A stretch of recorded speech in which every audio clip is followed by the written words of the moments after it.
Laisse-moi te dire, ta vie ne change pas quelque part parce que tu n'as pas encore expérimenté Jésus-Christ. Car Jésus est capable de faire des choses que tu n'imagines pas.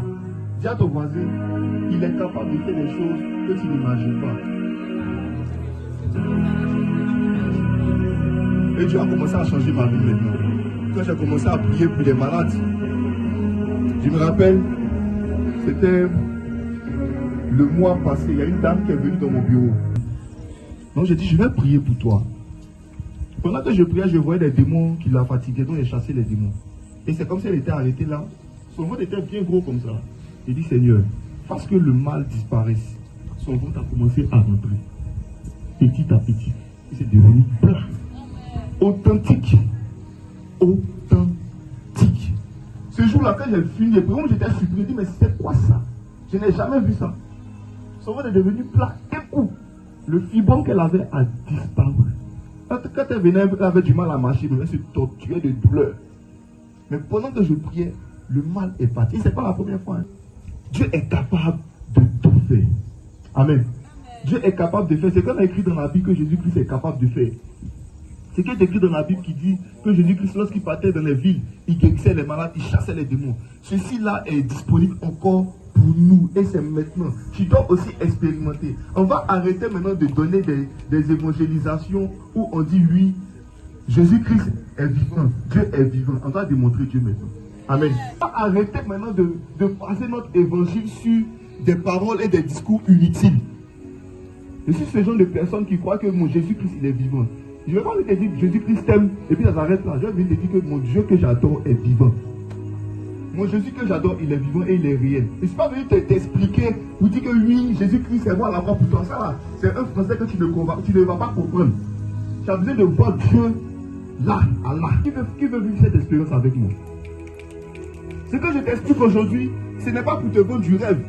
De nos jours, on commence à attaquer des prophètes comme des vendeurs de rêves, n'est-ce pas? Des vendeurs de rêves, des marchands de rêves, pour venir prendre l'argent des fidèles. Amen.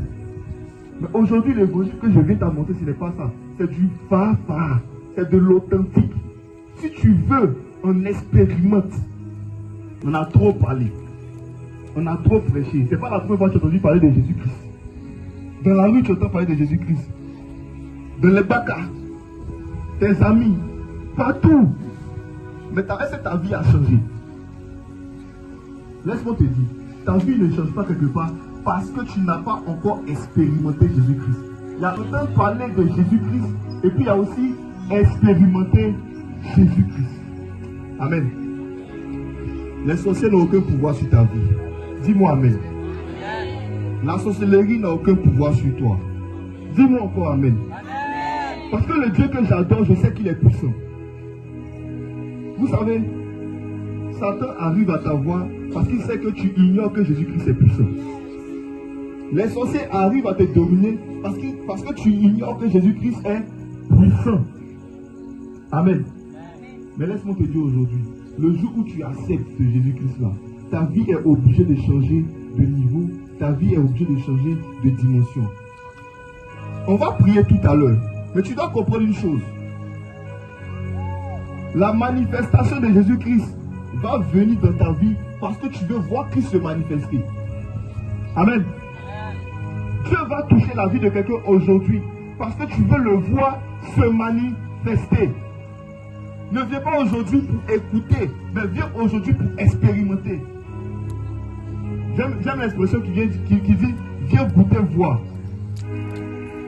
Si tu as goûté, tu vas rester.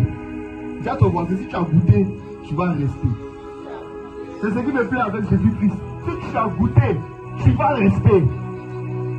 Parce que je n'ai pas vu une personne qui a goûté à Jésus-Christ et qui n'est pas resté.